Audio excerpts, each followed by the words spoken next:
হিন্দু রাই কেন নিধন, মানে তাদের উপরই কেন নিধন চলছে, এইটা যতটা যে সংবাদ মাধ্যম দেখাচ্ছে, তারা কি এখানে মুসলিম নিধনটাও অতটাই দেখায়? ভারতবর্ষ যেভাবে দেখিয়েছে হাসিনা শাসনকে, সেভাবেই দেখেছে, সেভাবেই মানুষ, কারণ সবার পক্ষে তো গিয়ে গিয়ে হাসিনা কেমন ছিল আসলে দেখাটা না, সম্ভব।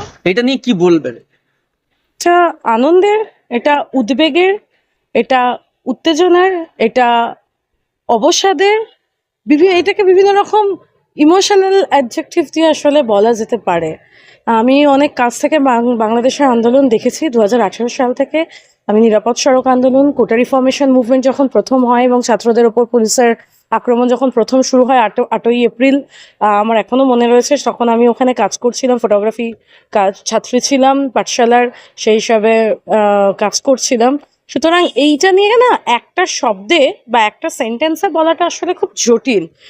কারণ আমার আজকের প্রেজেন্টেশনে আমি একটা কথা বলেছি যে বাইনারি, বারবার যে শব্দটা, যে কোনো কিছুই এত সাদা এত কালো না, মাঝখানে অনেকটা ধূসর জায়গা থাকে, সেটাকে আমরা যত ধরতে পারবো, তো এটা অনেক রকম রিয়াকশন তৈরি করছে ভেতরে, এবং সময়ের সাথে সাথে বোঝা যাবে যে আরো কোন দিকে আমরা যাচ্ছি, বা আমাদের আরো কি কি নতুন রিয়াকশন তৈরি হয়।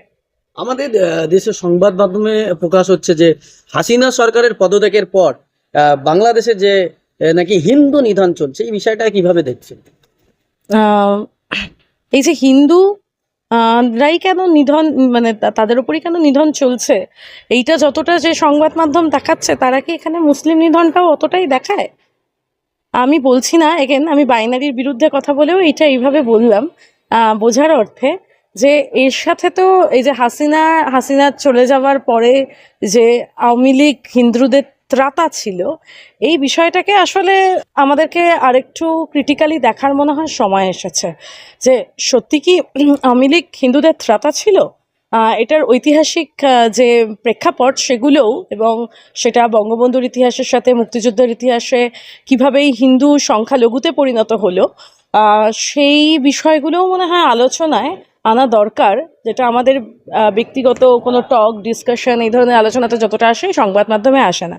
এবং যে মাধ্যমগুলো এটাকে শুধুমাত্র এইভাবেই দেখাচ্ছে যে হিন্দু নিধন হলো, কোনো রকম বিশ্লেষণধর্মী সরি অ্যাঙ্গেল ছাড়া, তাদেরকে বলার যে এমন কিছু করবেন না যাতে আমাদের এখানে যারা সংখ্যালঘু বলে চিহ্নিত কোট আনকোট, তাদের ওপর কোনো রকমের সমস্যা নেমে আসে বা তাদেরকে আঘাত হয়। কারণ সবার তো সেই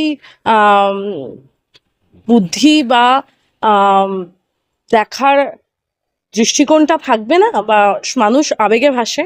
সুতরাং হিন্দু নিধন হলোই মানে এখানে যদি এই অপোজিট রিয়াকশনটা তৈরি হয়, তাহলে এর থেকে ভয়াবহ আর কিছু হতে পারে না আসলে। এটাই বলার। এগুলো আসলে তুমি যে প্রশ্নগুলো করছো ভাই, সেগুলো অনেক অনেক কথা বলার জায়গা, সেগুলো খুব সহজে। একদিন ওখানে থেকেছেন, পড়াশোনা করেছেন, হ্যাঁ, এবং 18 সালে আন্দোলন দেখেছেন। হ্যাঁ। সবাই এখানে আমাদের এই ওয়েস্ট বেঙ্গল আর ভারতে বলুন, হাসিনা শাসনকে সুশাসন বলে বর্ণনা করছে।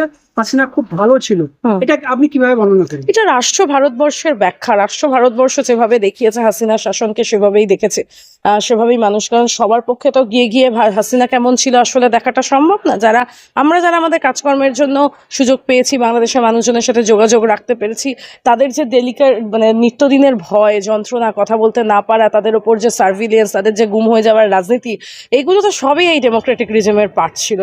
সেগুলো সম্পর্কে আমাদের এখানকার মানুষ ঠিক কতটা ওয়াকিবহাল, বা আমাদের সংবাদ মাধ্যম বা আমাদের অন্যান্য মাধ্যমগুলো কিভাবে সেগুলোকে তুলে ধরছে, সেটা হচ্ছে দেখার বিষয়। আমি একজন documentary photographer and visual researcher.